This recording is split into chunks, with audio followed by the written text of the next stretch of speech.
Hello बच्चों, हमारे channel में आपका स्वागत है। और हम लोग आज पढ़ने जा रहे हैं फिजिक्स कक्षा 12वीं। बेटा आज हमारा जो क्रम है वो है मिश्रित क्रम संयोजन। पिछले वीडियो में हमने समांतर क्रम संयोजन और श्रेणी क्रम संयोजन में सेलों का समूहन संयोजन पढ़ा था। आज हम लोग जो है बेटा पढ़ने जा रहे हैं मिश्रित क्रम संयोजन, जो कि एग्ज़ाम की दृष्टि से बहुत इम्पोर्टेंट है और एग्ज़ाम में पूछा जा सकता है ना। तो फिजिक्स का ये डेरिवेशन जो है इसके बाद ये होते से ही जो है हम अगली यूनिट में जाएंगे। और बेटा मैंने बहुत दिनों से जो है वो मैथमेटिक्स जो है 12 का रोक के रखा हूँ, क्योंकि श्रेणी उसमें जो है वो सारणिक हमारा चल रहा था। तो जल्दी मैं सारणिक के भी वीडियो डालूँगा। और अभी जो है हम लोग यहाँ पर जो है देखो ये इम्पोर्टेंट है बहुत ज़्यादा, और अभी त्रैमासिक एग्ज़ाम की दृष्टि से इसको पूछा जा सकता है। तो कैसे करेंगे इसको? सबसे पहले तो देखो बेटा क्या है, डायग्राम हम समझ लेते हैं। इसमें n सेलों की m कतारें हैं, ठीक है। पहली ही जो है यहाँ पर अगर हमने देखे कि सेलों की कई श्रेणियों को, ठीक है, कतारबद्ध यहाँ पर लगाया गया है। इसमें बहुत सारे सेल हैं और पहली श्रेणी में n सेल, दूसरी श्रेणी में n सेल, तीसरी श्रेणी में n सेल, और इन श्रेणियों को जो है कतारबद्ध यहाँ पर लगाया गया है। ये मिश्रित क्रम कहलाएगा, ठीक है। n सेलों की m कतारें हैं, ये मान लेंगे हम यहाँ पर, ठीक है। और सारे सेलों के धन सिरों को जोड़ बिंदु A पर और ऋण सिरों को जोड़ बिंदु B पर जोड़ा गया है इस तरीके से। और A और B को जो है बाह्य प्रतिरोध R से संयोजित किया गया है, ठीक है। ये बाह्य प्रतिरोध है और एक कुंजी हमने यहाँ पर लगा दी है बढ़ने स्टार्ट करने के लिए। और इन सेलों से धारा जो है वो प्रवाहित हो रही है प्यारे बच्चों, और हमको जो है ये पता करना है कि अधिकतम धारा लाभ कैसे होगा, ठीक है। क्या बाह्य प्रतिरोध को इग्नोर करना पड़ेगा या आंतरिक प्रतिरोध को बढ़ाना पड़ेगा, क्या करना पड़ेगा? तो यहाँ पर जो है इसकी गणना हम यहाँ पर करेंगे, ठीक है। तो बेटा यहाँ पर हम लिख सकते हैं, देखो पहली श्रेणी में हम बात करते हैं। यहाँ पर माना कि n सेलों की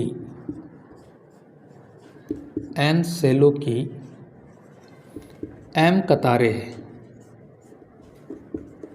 ठीक है, इस तरीके से। तो सेलों की संख्या क्या हो जाएगी बेटा? n गुणा m, ये सेलों की संख्या हो जाएगी। टोटल सेल हम कैसे निकाल सकते हैं? सभी श्रेणी के सेलों की संख्या और उनकी कतारों की संख्या का गुणनफल के हम टोटल सेल निकाल सकते हैं, ठीक है। अब बेटा यहाँ पर सीधे हम काम की बात करते हैं। देखो पहली श्रेणी का जो विद्युत वाहक बल होगा वही विद्युत वाहक बल हर श्रेणी पर माना जाएगा, ठीक है। तो श्रेणी में n सेल लगे हैं, तो पहली श्रेणी का विद्युत वाहक बल क्या हो जाएगा? टोटल Ne, एक सेल का E, तो n सेलों का क्या हो जाएगा? Ne हो जाएगा, इस तरीके से, ठीक है।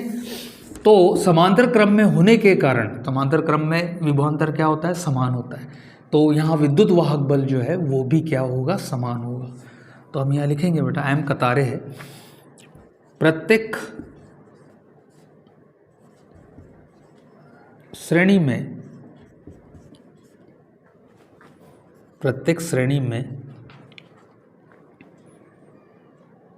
विवा बल क्या हो जाएगा बेटा? Ne, इस तरीके से Ne होगा। और एक सेल का आंतरिक प्रतिरोध R है, ठीक है। तो n सेलों का आंतरिक प्रतिरोध, तो यहाँ लिख लेंगे बेटा एवं n सेलों का आंतरिक प्रतिरोध,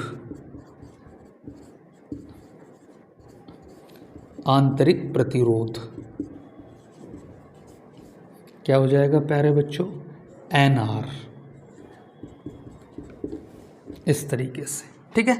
अब निकालेंगे बेटा, देखो क्या निकालेंगे? संपूर्ण परिपथ का, पूरे परिपथ का, ठीक है। संपूर्ण परिपथ में कुल विवा बल ये हो जाएगा बेटा Ne, ठीक है। पहली कतार में पहली श्रेणी में अगर Ne है तो जोड़ बिंदु A से लेकर B तक किया गया कार्य समान होगा, Ne होगा, ठीक है। अब बेटा संपूर्ण सेलों के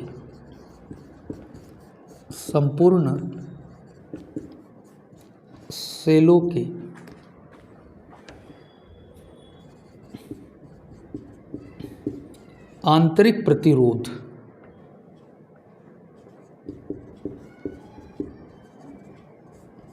संपूर्ण सेलों के आंतरिक प्रतिरोध, ठीक है, टोटल आंतरिक प्रतिरोध यहाँ पर तो पहली कतार में क्या, पहली श्रेणी में क्या बन रहा है प्यारे बच्चों, NR बन रहा है, ठीक है। और ये NR की क्या लगी है, समांतर क्रम लगी है इस तरीके से, ठीक है। तो कुल प्रतिरोध हम संपूर्ण सेलों का कुल प्रतिरोध, कुल आंतरिक प्रतिरोध, कुल लगाना पड़ेगा, कुल आंतरिक प्रतिरोध, ठीक है। तो बेटा हम यहाँ लिखेंगे समांतर क्रम नियम से, ठीक है, 1/r dash is equal to 1/nr पहली श्रेणी के लिए प्लस 1/nr दूसरी श्रेणी के लिए प्लस 1/nr, ठीक है, तीसरी श्रेणी के लिए। ऐसी यहाँ पर जो है कितनी कतारें हैं, m कतारें हैं प्यारे बच्चों। तो ये हो जाएगा m/nr इस तरीके से, ठीक है। तो बेटा यहाँ हो जाएगा r डैश, क्या हो जाएगा, r dash is equal to व्युत्क्रम मैं इसको कर लेता हूँ, तो ये हो जाएगा m/nr, ठीक है, m/nr। तो ये हो जाएगा बेटा, पलट जाएगा ये nr और अपॉन में हो जाएगा m इस तरीके से, ठीक है। बाह्य प्रतिरोध लगा के रखा है हमने कैपिटल R। तो यहाँ लिखेंगे बेटा परिपथ का कुल प्रतिरोध, थोड़ा जगह का प्रॉब्लम है, ठीक है। तो ये हो जाएगा बेटा कैपिटल R यानी बाह्य प्रतिरोध और R डैश इस तरीके से, ठीक है। परिपथ का कुल प्रतिरोध, फिर से आगे चलते R प्लस R डैश रख देंगे बेटा यहाँ, तो ये आ जाएगा NR और अपॉन में आ जाएगा M इस तरीके से, ठीक है। थोड़ा कैलकुलेट कर लेते हैं इसको, ठीक है। M का गुणा R में हो जाएगा तो MR प्लस NR और अपॉन में हो जाएगा M इस तरीके से, ठीक है। अब इसके बाद में जो है कुल धारा क्या है, I है हमारे पास में, ठीक है। तो यहाँ लिखेंगे परिपथ में कुल धारा, कुल विद्युत धारा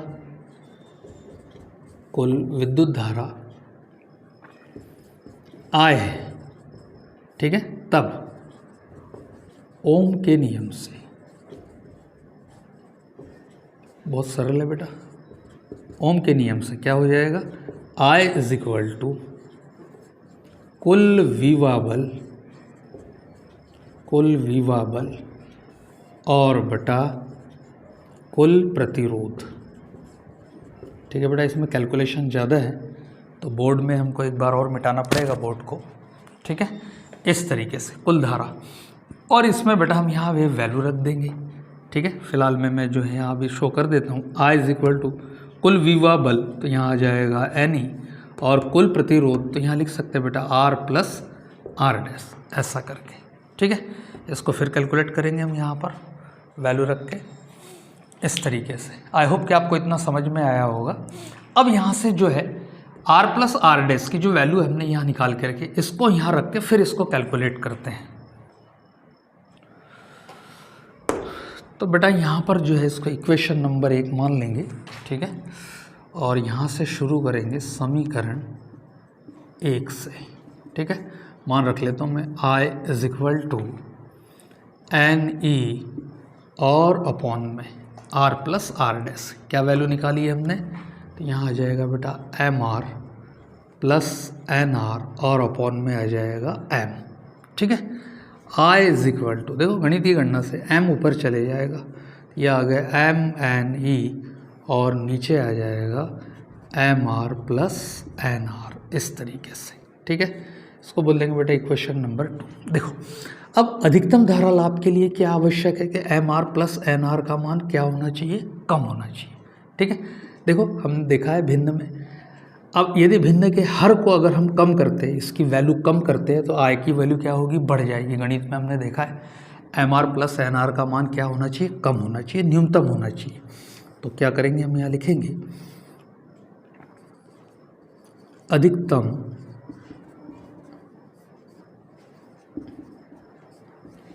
धारा लाभ हेतु शर्त। ठीक है, क्या शर्त होना चाहिए बेटा कि MR प्लस NR का मान क्या होना चाहिए, न्यूनतम होना चाहिए। क्या होना चाहिए, न्यूनतम। ये मान कम होगा तो धारा लाभ अधिक होगा, है ना। तो इसका न्यूनतम मान क्या हो सकता है बेटा, तो किसी भी संख्या में सबसे न्यूनतम मान क्या हो सकता है, इसका न्यूनतम से न्यूनतम मान क्या हो सकता है, 0। माइनस में तो हो नहीं सकता है। ठीक है, तो हम यहाँ पर जो इसकी न्यूनतम वैल्यू 0 शो करेंगे, लेकिन देखो यहाँ पर राशि पूर्ण वर्ग है तो इसको लिखा जा सकता है, कैसे लिखा जा सकता है, MR plus NR is equal to, कैसे लिखा जा सकता है बेटा, लिखने का एक तरीका है MR, ठीक है, इस तरीके से माइनस रूट में NR, ठीक है, और मैं इसका कर लेता हूँ square.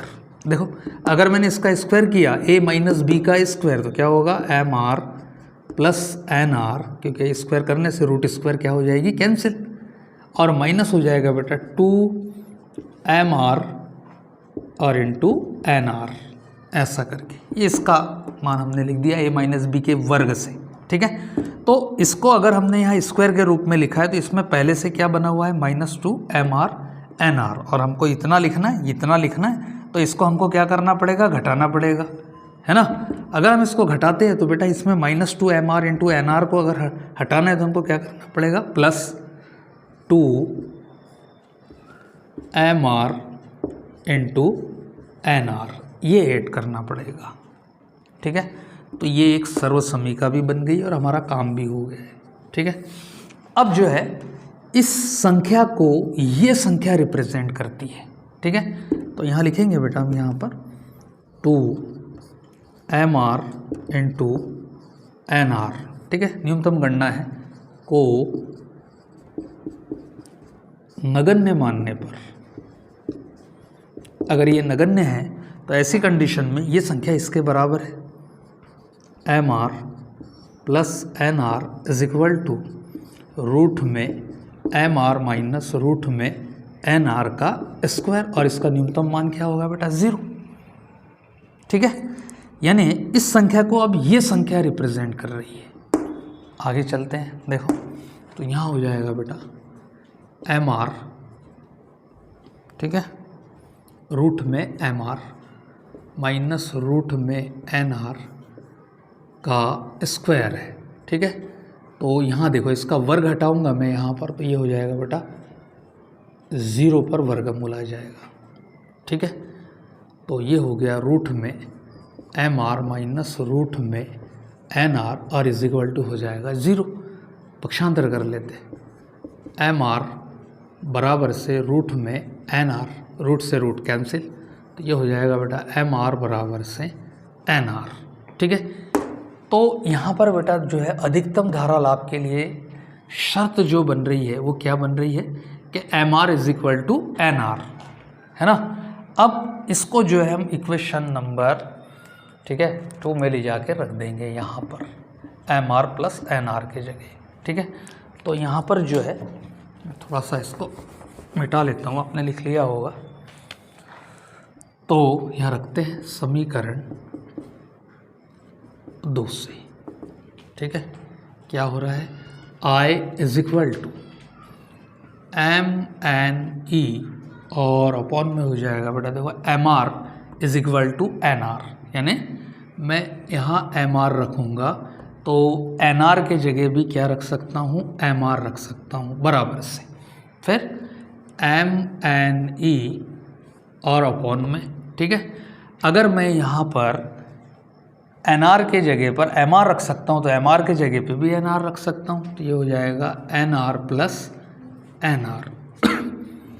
I is equal to MNE और अपॉन में हो जाएगा बेटा 2M और जुड़ जाएगा इज इक्वल टू MNE, ये भी जुड़ जाएगा बेटा, तो ये हो जाएगा 2 NR, हम दोनों बराबर में कर रहे हैं। ठीक है, I इज इक्वल टू, देखो M से M कैंसिल, तो ये हो गया बेटा NE/2, ठीक है, n/2 और यहाँ हो जाएगा E/r, ऐसा करके बराबर से। फिर यहाँ देखो m/2, n से n कैंसिल और गुणा हो जाएगा E/r। ठीक है, मतलब यहाँ अधिकतम धारा लाभ के लिए क्या शर्त हुई बेटा कि mr का मान जो है वो nr के बराबर होना चाहिए, छोटा m होना चाहिए। mr का मान क्या होना चाहिए, nr के बराबर होना चाहिए। ठीक है, तो यहाँ पर हम लिख सकते हैं बेटा n/2 गुणा एक सेल से प्राप्त धारा, विद्युत धारा, या आप लिख सकते हैं m/2 गुणा एक सेल से प्राप्त धारा या विद्युत धारा। ठीक है, तो इस तरीके से बेटा ये डेरिवेशन जो है वो कंप्लीट होता है। ठीक है, तो आप लोग जो है इसको अच्छे से देखें, समझें। मुझे लगता है कि आपको ये समझ में ज़रूर आया होगा, और इस पर जो है बेटा 3-4 नंबर ये ज़रूर आएंगे। 3-4 नंबर के लिए अगर आता है तो इसको पूरे नंबर आपको मिलने चाहिए। ठीक है।